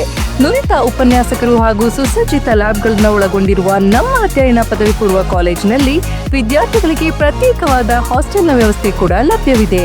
2026-27ನೇ ಶೈಕ್ಷಣಿಕ ಸಾಲಿಗೆ ದಾಖಲಾತಿಗಳು ಪ್ರಾರಂಭವಾಗಿದ್ದು ವಿದ್ಯಾರ್ಥಿಗಳ ಉಜ್ವಲ ಭವಿಷ್ಯದ ಕನಸಿನ ಮೊದಲ ಹೆಜ್ಜೆ ನಮ್ಮ ಅಧ್ಯಯನ ಪದವಿ ಪೂರ್ವ ಕಾಲೇಜು. ದಾಖಲಾತಿಗಾಗಿ ಹಿಂದೆ ಸಂಪರ್ಕಿಸಿ. ಅಧ್ಯಯನ ಪದವಿ ಪೂರ್ವ ಕಾಲೇಜು, ವಿದ್ಯಾನಗರ, ಹಾಸನ. ಕಾಂಟ್ಯಾಕ್ಟ್ 9019526599. ನಾನು ಯಾವತ್ತೂ ಮರೆಯಲ್ಲ. ನಾನು ಚಿಕ್ಕವನಾಗಿದ್ದಾಗ ಹುಟ್ಟದಬ್ಬ ಅಂದ್ರೆ ಚಾಕ್ಲೇಟ್. ಜೊತೆಯಾಗಿದ್ದರೆ ಎಲ್ಲರೂ ಸಿಹಿಯಾದ ಸಂಭ್ರಮ, ಖುಷಿ ಇದ್ದರೆ ಎಲ್ಲೆಲ್ಲೂ ಪ್ರತಿದಿನವೂ ಸಡಗರವು. ಕ್ಯಾಂಪ್ಕೋ ಚಾಕ್ಲೇಟ್ಸ್, ಸ್ಪ್ರೆಡಿಂಗ್ 100 ವರ್ಷಗಳು 100 ದಿನಗಳು, ಮೇಕಿಂಗ್ ಶುಲ್ಕದಲ್ಲಿ 100% ರಿಯಾಯಿತಿ. Bhima legacy fest 100 days offer. ಚಿನ್ನ, ಬೆಳ್ಳಿ ಮತ್ತು ವಜ್ರದ ಮೇಲಿನ ಮೇಕಿಂಗ್ ಶುಲ್ಕದಲ್ಲಿ 100% ವರೆಗೆ ರಿಯಾಯಿತಿ ಪಡೆಯಿರಿ. ಮತ್ತು ಪ್ರತಿ 1 ಲಕ್ಷ ರೂಪಾಯಿ ಮೌಲ್ಯದ ವಜ್ರದ ಮೇಲೆ 24 ಕ್ಯಾರೆಟ್ ಚಿನ್ನದ ಬಾರ್ ಉಚಿತವಾಗಿ ಪಡೆಯಿರಿ. ಎಲ್ಲಾ ಭೀಮಾ ಮಳಿಗೆಗಳಲ್ಲಿ ಲಭ್ಯ. ಷರತ್ತುಗಳು ಅನ್ವಯ. ಗೋಮತಿ ಕಲ್ಯಾಣ ಮಂಟಪ, 14 ವಸಂತಗಳನ್ನು ಪೂರೈಸಿ 15ನೇ ವರ್ಷಕ್ಕೆ ಪಾದಾರ್ಪಣೆ ಮಾಡುತ್ತಿರುವ ನಮ್ಮ ಗೋಮತಿ ಕಲ್ಯಾಣ ಮಂಟಪವನ್ನ ಹೊಚ್ಚ ಹೊಸ ರೂಪದಲ್ಲಿ ನಿಮ್ಮ ಮುಂದೆ ಪ್ರಸ್ತುತಪಡಿಸುತ್ತಿದ್ದೇವೆ. ಅತ್ಯಾಧುನಿಕವಾಗಿ ನವೀಕರಣಗೊಂಡ ಕಲ್ಯಾಣ ಮಂಟಪದಲ್ಲಿ 1200 ಜನರು ಕೂರಬಹುದಾದಂತಹ ಬ್ಯಾಂಕ್ವೆಟ್ ಹಾಲ್ ಹಾಗೂ 700 ಜನರು ಊಟ ಮಾಡಬಹುದಾದ ಡೈನಿಂಗ್ ಹಾಲ್ ಇದ್ದು, ಮದುವೆ, ಬೀಗರ ಔತಣ, ನಾಮಕರಣ ಮತ್ತು ಎಲ್ಲ ಶುಭ ಸಮಾರಂಭಗಳಿಗೆ ಸಸ್ಯಾಹಾರಿ ಮತ್ತು ಮಾಂಸಾಹಾರಿ ಔತಣಗಳಿಗೆ ಹಾಲ್ ಅನ್ನ ನೀಡಲಾಗುತ್ತದೆ.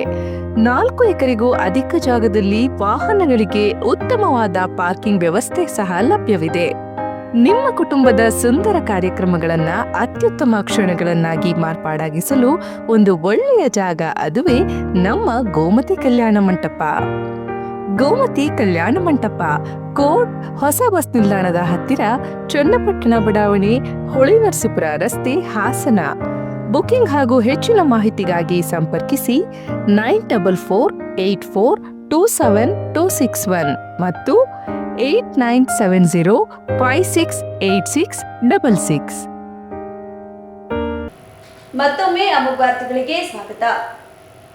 ಪಟ್ಟಣದ ಜೆಪಿ ನಗರದಿಂದ ಅಂಬೇಡ್ಕರ್ ವೃತ್ತದವರೆಗೆ ರಾಷ್ಟ್ರೀಯ ಹೆದ್ದಾರಿ ಭಾಗದಲ್ಲಿ ಸುರಕ್ಷತಾ ವ್ಯವಸ್ಥೆಗಳ ಕೊರತೆಯಿಂದ ಅಪಘಾತಗಳು ಹೆಚ್ಚುತ್ತಿದ್ದು, ಕೂಡಲೇ ಕ್ರಮ ಕೈಗೊಳ್ಳದಿದ್ದರೆ ಉಗ್ರ ಹೋರಾಟಕ್ಕೆ ಮುಂದಾಗುವುದಾಗಿ ಕರ್ನಾಟಕ ರಕ್ಷಣಾ ವೇದಿಕೆ ಪ್ರಧಾನ ಕಾರ್ಯದರ್ಶಿ ಅಬ್ದುಲ್ ಖಾದರ್ ಎಚ್ಚರಿಕೆ ನೀಡಿದರು. ಈ ಕುರಿತು ಮಾತನಾಡಿದ ಅವರು, ಕಳೆದ ರಾತ್ರಿ ನಡೆದ ಬೈಕ್ ಅಪಘಾತದಲ್ಲಿ ಒಬ್ಬರು ಮೃತಪಟ್ಟ ಘಟನೆ ಅತ್ಯಂತ ದುಃಖಕರವಾಗಿದೆ. ಈ ಅಪಘಾತಕ್ಕೆ ನೇರವಾಗಿ ರಾಷ್ಟ್ರೀಯ ಹೆದ್ದಾರಿ ಅಧಿಕಾರಿಗಳ ನಿರ್ಲಕ್ಷ್ಯವೇ ಕಾರಣ. ಜೆಪಿ ನಗರದಿಂದ ಅಂಬೇಡ್ಕರ್ ವೃತ್ತದವರೆಗೆ ನಗರ ಪ್ರದೇಶದೊಳಗೆ ಸಾಗುವ ಈ ಹೆದ್ದಾರಿಯಲ್ಲಿ ಸಾವಿರಾರು ವಿದ್ಯಾರ್ಥಿಗಳು ಹಾಗೂ ಸಾರ್ವಜನಿಕರು ಪ್ರತಿದಿನ ಓಡಾಡುತ್ತಿದ್ದಾರೆ. ಬೆಳಗ್ಗೆ 8:30ರಿಂದ 9:30ರವರೆಗೆ 3 ಶಾಲೆಗಳ ಸಾವಿರಾರು ವಿದ್ಯಾರ್ಥಿಗಳು ಹಾಗೂ ಪೋಷಕರು ಸಂಚಾರ ನಡೆಸುವ ಸಮಯದಲ್ಲಿ ಟಿಪ್ಪರ್, ಲಾರಿ, ಬಸ್ ಸೇರಿದಂತೆ ಭಾರಿ ವಾಹನಗಳು ವೇಗವಾಗಿ ಸಂಚರಿಸುತ್ತಿರುವುದರಿಂದ ಜನರು ಜೀವ ಭಯದಲ್ಲಿ ರಸ್ತೆ ದಾಟುವ ಪರಿಸ್ಥಿತಿ ನಿರ್ಮಾಣವಾಗಿದೆ. ಸ್ಥಳೀಯ ಆಡಳಿತ ಹಾಗೂ ಶಾಸಕರು ಕೂಡ ಈ ಸಮಸ್ಯೆಯ ಬಗ್ಗೆ ಗಂಭೀರವಾಗಿ ಗಮನ ಹರಿಸಬೇಕು. ಬೇಲೂರು ಪಟ್ಟಣದ ಜನರ ಜೀವದ ಪ್ರಶ್ನೆಯಾಗಿರುವುದರಿಂದ ತಕ್ಷಣವೇ ಅಧಿಕಾರಿಗಳು ಸ್ಥಳಕ್ಕೆ ಬಂದು ಸಮಸ್ಯೆಯನ್ನು ಪರಿಶೀಲಿಸಿ ಪರಿಹಾರ ಕ್ರಮ ಕೈಗೊಳ್ಳಬೇಕು ಎಂದು ಹೇಳಿದರು. ಮೊನ್ನೆ ರಾತ್ರಿ ನಡೆದಂತಹ ಒಂದು ಅಪಘಾತ, ಆ ಅಪಘಾತದ ಹಿನ್ನೆಲೆಯಿಂದ ನಾವು ಕರ್ನಾಟಕ ರಕ್ಷಣಾ ವೇದಿಕೆ ಈ ಒಂದು ಅಪಘಾತ ಆಗಿರೋದಕ್ಕೆ ನೇರವಾಗಿ ರಾಷ್ಟ್ರೀಯ ಹೆದ್ದಾರಿಯನ್ನು ಹೊಣೆ ಮಾಡ್ತಾ ಇದ್ದೀವಿ. ಕಾರಣ ಏನಂತೇಳಿ ಹೇಳಿದ್ರೆ, ನಾವು ಜಿಲ್ಲಾಧಿಕಾರಿಗಳು ಬಂದಂತಹ ಸಂದರ್ಭದಲ್ಲಿ ಒಂದು ಮನವಿಯನ್ನು ಕೊಟ್ಟಿದ್ವಿ ಅವರಿಗೆ. ಈ ಒಂದು ರಸ್ತೆ ಏನಿದೆ, ಜೆಪಿ ನಗರದಿಂದ ಹಿಡಿದು ಅಂಬೇಡ್ಕರ್ ವೃತ್ತದವರೆಗೂ, ಜೆಪಿ ನಗರದಿಂದ ಅಂಬೇಡ್ಕರ್ ವೃತ್ತದವರೆಗೂ ನಮ್ಮ ಒಂದು ಪ್ರಮುಖವಾಗಿರ್ತಕ್ಕಂತಹ ನಗರದ ಒಳಗಡೆ ಬರ್ತಕ್ಕಂತಹ ಈ ರಸ್ತೆಯಲ್ಲಿ ರಾಷ್ಟ್ರೀಯ ಹೆದ್ದಾರಿ, ಇದನ್ನು ವಿಲುಪುರಂ BC ರೋಡ್ ರಸ್ತೆ ಅಂತೇಳಿ ಕರೀತಾ ಇದ್ರು. ಇದೀಗ ಬೇಲೂರು ಮೂಡಿಗೆರೆ ಹೋಗ್ತಕ್ಕಂತಹ ರಸ್ತೆ. ಅತಿ ಹೆಚ್ಚು ಬೆಳಿಗ್ಗೆ ಒಂದು 8:30ರಿಂದ 9:00ವರೆಗೂ 3 ಶಾಲೆಗಳ ವಿದ್ಯಾರ್ಥಿಗಳು, ಸಾವಿರಾರು ವಿದ್ಯಾರ್ಥಿಗಳು, ಅವರು ಕರೆದುಕೊಂಡು ಬರ್ತಕ್ಕಂತಹ ಪೋಷಕರು, ಮತ್ತು ಇಲ್ಲಿ ಓಡಾಡ್ತಕ್ಕಂತಹ ಟಿಪ್ಪರ್ಗಳು, ಲಾರಿಗಳು, ಬಸ್ಗಳು, ಪ್ರತಿಯೊಬ್ಬರು ಕೂಡ ತಮ್ಮ ಜೀವವನ್ನು ಕೈಯಲ್ಲಿ ಹಿಡಿದು ಆತಂಕದಲ್ಲಿ ಓಡಾಡ್ತಕ್ಕಂತಹ ಪರಿಸ್ಥಿತಿ ಆಗಿದೆ. ರಾಷ್ಟ್ರೀಯ ಹೆದ್ದಾರಿ ಅಧಿಕಾರಿಗಳು, ರಾಷ್ಟ್ರೀಯ ಹೆದ್ದಾರಿಯ ಪ್ರಾಧಿಕಾರ ಇರೋದಕ್ಕೇನು? ಅವರೇನು ಸತ್ತೋಗಿದ್ದಾರಾ? ನೋಡಿ, ಇವತ್ತು ಅಪಘಾತಗಳು ಸಂಭವಿಸ್ತಾ ಇದೆ. ವಿದ್ಯಾರ್ಥಿಗಳು ಒಂದು ಬದಿಯಿಂದ ಒಂದು ಬದಿಗೆ ರಸ್ತೆ ದಾಟೋದಕ್ಕೆ ಸಾಧ್ಯ ಆಗ್ತಾ ಇಲ್ಲ. ಅತಿ ಹೆಚ್ಚಿನ ವಾಹನ ದಟ್ಟಣೆ ಇದೆ. ಒಂದು ನಗರ ಪ್ರದೇಶವನ್ನು ಒಂದು ರಾಷ್ಟ್ರೀಯ ಹೆದ್ದಾರಿ ಹಾದು ಹೋಗ್ತಾ ಇದೆ ಅಂತ ಹೇಳಿದಂತಹ ಸಂದರ್ಭದಲ್ಲಿ ಅಲ್ಲಿಗೆ ಬೇಕಾಗಿರ್ತಕ್ಕಂತಹ ವ್ಯವಸ್ಥೆಗಳನ್ನು ಮಾಡಬೇಕು. ಈ ವ್ಯವಸ್ಥೆಗಳನ್ನು ಇವರು ಮಾಡ್ತಾ ಇಲ್ಲ. ಕಾಟಾಚಾರಕ್ಕೆ ಹಳ್ಳಿಲಿ ಇದಕ್ಕಿಂತ ಉತ್ತಮವಾದಂತಹ ರಸ್ತೆ ಇರ್ಬೋದು, ಇದಕ್ಕಿಂತ ಅಗಲವಾದಂತಹ ರಸ್ತೆ ಇದೆ. ರಾಷ್ಟ್ರೀಯ ಹೆದ್ದಾರಿ ಇವರಿಗೆ ಬೇಡ ಅಂತೇಳಿ ಹೇಳಿದ್ರೆ ಕರ್ನಾಟಕ ರಕ್ಷಣಾ ವೇದಿಕೆ ಇವತ್ತು ಕರೆ ಕೊಡ್ತಾ ಇದ್ದೀವಿ. ಇಲ್ಲಿರ್ತಕ್ಕಂತಹ ಎಲ್ಲ ಪೋಷಕರುಗಳು, ಇಲ್ಲಿರ್ತಕ್ಕಂತಹ ಎಲ್ಲ ಸಾರ್ವಜನಿಕರು ಎಲ್ಲರ ಜೊತೆಗೆ ಸೇರಿ ಈ ಒಂದು ರಸ್ತೆಯನ್ನು ನಾವು ಬಂದ್ ಮಾಡತಕ್ಕಂತಹ ಪರಿಸ್ಥಿತಿಗೆ ತೆಗೆದುಕೊಂಡು ಹೋಗಿ ನಿಲ್ಲಬೇಕಾಗುತ್ತೆ. ಅದಕ್ಕೆ ರಾಷ್ಟ್ರೀಯ ಹೆದ್ದಾರಿ ಪ್ರಾಧಿಕಾರ ನೇರವಾಗಿ ಹೊಣೆ ಆಗ್ತದೆ. ಮೊನ್ನೆ ರಾತ್ರಿ ಒಂದು ಅಪಘಾತ ಆಗುತ್ತೆ. ಅಪಘಾತದಲ್ಲಿ ಮುಂದೆ ಹೋಗ್ತಾ ಇದ್ದಂತಹ ಬೈಕ್ ನಿಧಾನದಲ್ಲಿದ್ದಾನೆ, ಹಿಂದೆ ಬರ್ತಾ ಇದ್ದಂತಹ ಬೈಕ್ ನಿಧಾನದಲ್ಲಿದ್ದಾನೆ. ಅಲ್ಲಿ ಒಂದು ಬೆಳಕಿನ ವ್ಯವಸ್ಥೆ ಕಮ್ಮಿ ಇದೆ. ಹಿಂಭಾಗದಲ್ಲಿದ್ದಂತಹ ಬೈಕ್ನವನು ಬಂದು ಹೊಡೆದ ತಕ್ಷಣಕ್ಕೆ ಹಿಂಭಾಗದಲ್ಲಿದ್ದಂತಹ ಬೈಕ್ನ ಒಂದು ಸವಾರ ಸಾವನ್ನಪ್ತಾನೆ. ಒಬ್ಬೊಬ್ಬರು ಬಂದಿರೋದು ಅದರಲ್ಲಿ ಸಾವನ್ನಪ್ತಾನೆ. ಎಂತಹ ದುರಂತರ ಇದು ನಮ್ಮ ಬೇಲೂರಿಗೆ. ಈ ರಸ್ತೆಯಲ್ಲಿ ಸಾವಿನ ಸರಮಾಲೆ ನಡೀತಾ ಇದೆ. ನೀವು ಮನೆಯಲ್ಲಿ ಅಥವಾ ಆಫೀಸಲ್ಲಿ AC ಚೇರಲ್ಲಿ ಕೂರೋದಕ್ಕೆ ಇರೋದಿಲ್ಲ. ನೀವು ತಕ್ಷಣಕ್ಕೆ ಈ ಒಂದು ರಾಷ್ಟ್ರೀಯ ಹೆದ್ದಾರಿ ಏನು ಜೆಪಿ ನಗರ ಇದೆ, ಇಲ್ಲಿಗೆ ನೀವು ಬರಬೇಕು. ಬಂದು ಎಲ್ಲ ಸಂಘಟನೆಗಳನ್ನ, ಎಲ್ಲ ಸಾರ್ವಜನಿಕರನ್ನ, ಎಲ್ಲ ಪೋಷಕರನ್ನ ಕರೆದು ಇಲ್ಲಿ ಯಾವ ರೀತಿ ಈ ಸಮಸ್ಯೆನ ಸರಿ ಮಾಡಬಹುದು ಸರಿಪಡಿಸಿ. ಇಲ್ಲದೆ ಹೋದ್ರೆ ನಿಮ್ಮ ಇಲಾಖೆಗೆ ನಾವು ಬೀಗ ಹಾಕಬೇಕಾಗುತ್ತೆ, ರಸ್ತೆನಲ್ಲಿ ಕೂತ್ಕೋಬೇಕಾಗುತ್ತೆ, ರಸ್ತೆ ಬಂದ್ ಮಾಡಬೇಕಾಗುತ್ತೆ. ಈ ಥರದ ಮುಂದಿನ ಉಗ್ರ ಹೋರಾಟ ಏನೇ ನಡೆದರೂ ಕೂಡ ಅದಕ್ಕೆ ನೇರವಾಗಿ ರಾಷ್ಟ್ರೀಯ ಹೆದ್ದಾರಿ ಪ್ರಾಧಿಕಾರದ ಅಧಿಕಾರಿಗಳು ಬೇಲೂರು ತಾಲೂಕಿಗೆ ಹಾಗೂ ಹಾಸನ ಜಿಲ್ಲೆಗೆ ಸಂಬಂಧಿಸಿದಂತೆ ಹೊಣೆಗಾರರಾಗಿರ್ತಾರೆ ಅಂತಕ್ಕಂಥ ಎಚ್ಚರಿಕೆಯನ್ನು ನಾವಿಲ್ಲಿ ಕೊಡ್ತಾ ಇದ್ದೀವಿ. ತಾಲೂಕಿನ ಶಿಲುಬೆ ಬೆಟ್ಟದ ಸರ್ವೆ ನಂಬರ್ 151ರಲ್ಲಿ ಗಣಿಗಾರಿಕೆ ಚಟುವಟಿಕೆಗಳನ್ನು ಮತ್ತೆ ಆರಂಭಿಸಲು ನಡೆಯುತ್ತಿರುವ ಪ್ರಯತ್ನಕ್ಕೆ ಗ್ರಾಮಸ್ಥರು ಹಾಗೂ ವಿವಿಧ ಸಂಘಟನೆಗಳು ತೀವ್ರ ವಿರೋಧ ವ್ಯಕ್ತಪಡಿಸಿ ಜಿಲ್ಲಾಡಳಿತಕ್ಕೆ ಮನವಿ ಸಲ್ಲಿಸಿದರು. ರಾಜ್ಯ ರೈತ ಸಂಘದ ಉಪಾಧ್ಯಕ್ಷ ಆನೆಕೆರೆ ರವಿ ಮಾಧ್ಯಮದೊಂದಿಗೆ ಮಾತನಾಡಿ, ಇದೀಗ ಮತ್ತೆ ಆ ಪ್ರದೇಶದಲ್ಲಿ ಕ್ವಾರೆ ಆರಂಭಿಸಲು ಅರ್ಜಿ ಸಲ್ಲಿಸಲಾಗಿದ್ದು, ಗಣಿ ಇಲಾಖೆ ಸಹಕಾರದೊಂದಿಗೆ 1 ವರ್ಷದಿಂದ ನಿಂತಿದ್ದ ಗಣಿಗಾರಿಕೆಯನ್ನು ಪುನರಾರಂಭಿಸಲು ಅನುಮತಿ ನೀಡಲಾಗುತ್ತಿದೆ. ಇದರಿಂದಾಗಿ ಗ್ರಾಮಸ್ಥರಲ್ಲಿ ಮತ್ತೆ ಆತಂಕ ಉಂಟಾಗಿದೆ. ಜಿಲ್ಲಾಧಿಕಾರಿಗಳು ತಕ್ಷಣ ಶಿಲುಬೆ ಬೆಟ್ಟ ಪ್ರದೇಶಕ್ಕೆ ಭೇಟಿ ನೀಡಿ ಸ್ಥಳ ಪರಿಶೀಲನೆ ನಡೆಸಿ ಗಣಿಗಾರಿಕೆಯಿಂದ ಸುತ್ತಮುತ್ತಲಿನ 10 ಗ್ರಾಮಗಳಿಗೆ ಉಂಟಾಗುತ್ತಿರುವ ಸಮಸ್ಯೆಗಳನ್ನು ಪರಿಹರಿಸಬೇಕು ಎಂದು ಹೇಳಿದರು. ಆಲೂರು ತಾಲೂಕು ಹೊಸಮಠ ಗ್ರಾಮದಲ್ಲಿ ನಾವು ಹಿಂದೆ ಗಣಿಗಾರಿಕೆಯ ವಿರುದ್ಧ ಜಿಲ್ಲಾಧಿಕಾರಿಗಳಿಗೆ ನಾವೊಂದು ಮನವಿ ಮಾಡಿದ್ದು, ಒತ್ತಾಯ ಮಾಡಿದ್ದು. ಅದಕ್ಕೆ ನಮ್ಮ ಒತ್ತಾಯಕ್ಕೆ ಸ್ಪಂದನೆ ಮಾಡಿ ಗಣಿಗಾರಿಕೆ ನಿಲ್ಲಿಸಬೇಕು ಅಂತ ಕೂಡಲೇ ಆದೇಶವನ್ನು ಮಾಡಿದ್ದಾರೆ. ಆದರೆ ನಿನ್ನೆ ಹೊಸಮಠ ಗ್ರಾಮದಲ್ಲಿ ಭೂಮಿ ಪೂಜೆಯನ್ನು ಗಣಿಗಾರಿಕೆಯವರು ಮಾಡ್ತಾಯಿದ್ದಾರೆ. ಇದರ ವಿರುದ್ಧ ನಾವು ಗಣಿಗಾರಿಕೆಯನ್ನು ನಿಲ್ಲಿಸಿ ಅಂತ ಜಿಲ್ಲಾಧಿಕಾರಿ ಹೇಳಿದ್ದಾರೆ. ತಹಶೀಲ್ದಾರು ಅನುಮತಿ ಇದೆ ಅಂತ ತಹಶೀಲ್ದಾರ್ ಹೇಳ್ತಾರೆ. ಆದ್ದರಿಂದ ನಾವು ಇವತ್ತು ಜಿಲ್ಲಾಧಿಕಾರಿಗಳ ಹತ್ರ ಬಂದಿದ್ದೀವಿ. ನೀವೇನಾದರೂ ಪರ್ಮಿಷನ್ ಕೊಟ್ಟರೆ ನಾವು ಉಗ್ರ ಹೋರಾಟವನ್ನು ಮಾಡ್ತೀವಿ ಅಂತ ನಾವು ಎಚ್ಚರಿಕೆಯನ್ನು ಕೊಡ್ತಾ ಇದ್ದೀವಿ. ಪ್ರತಿಭಟನೆಯಲ್ಲಿ ಕರ್ನಾಟಕ ರಾಜ್ಯ ರೈತ ಸಂಘ ಹಸಿರು ಸೇನೆಯ ಜಿಲ್ಲಾಧ್ಯಕ್ಷ ಬಾಬು, ಜಿಲ್ಲಾ ಕಾರ್ಯದರ್ಶಿ ವಿಠಲ್, ಕರವೇ ಜಿಲ್ಲಾಧ್ಯಕ್ಷ ಸತೀಶ್ ಪಟೇಲ್, ಗ್ರಾಮಸ್ಥರಾದ ದ್ರಾಕ್ಷಾಯಿಣಿ, ಜಯಂತಿ, ಶಶಿಕಲಾ, ಸರೋಜಾ, ಎಚ್.ಎಸ್. ರೇಣುಕಾ, ರೂಪಾ, ಲೋಲಾಕ್ಷಿ, ವನಜಾಕ್ಷಿ, ಸಂಜು ಇತರರು ಉಪಸ್ಥಿತರಿದ್ದರು. ಕೊನೆಯಲ್ಲಿ ಮತ್ತೊಮ್ಮೆ ಮುಖ್ಯಾಂಶಗಳು. ರಾಜ್ಯದಲ್ಲಿ ದಾಖಲೆಯ ಬಜೆಟ್ ಮಂಡಿಸಿದ ಸಿಎಂ ಸಿದ್ದರಾಮಯ್ಯ. ಜಿಲ್ಲೆಯ ಜನರ ನಿರೀಕ್ಷೆಗಳಿಗೆ ತಣ್ಣೀರೆರಚಿದ ಬಜೆಟ್. ಕೇವಲ ಬೆರಳೆಣಿಕೆಯಷ್ಟು ಯೋಜನೆಗಳಿಗೆ ಅನುಮೋದನೆ. ಮಹಾನಗರ ಪಾಲಿಕೆ ಇಂಜಿನಿಯರ್ ಸತ್ಯನಾರಾಯಣ ಮೇಲೆ ಲೋಕಾಯುಕ್ತ ದಾಳಿ ಪ್ರಕರಣ. ದಾಳಿಯಲ್ಲಿ ಆದಾಯಕ್ಕಿಂತ 200 ಪಟ್ಟು ಹೆಚ್ಚು ಆಸ್ತಿ ಪತ್ತೆ. ಮತ್ತು ಹೊಳನಸಿಪುರ ಜಾತ್ರೆ ವಿವಾದ. ಜಿಲ್ಲಾಡಳಿತದ ವಿರುದ್ಧ ಎಚ್.ಡಿ. ರೇವಣ್ಣ ಅಸಮಾಧಾನ. ಮುಂದಿನ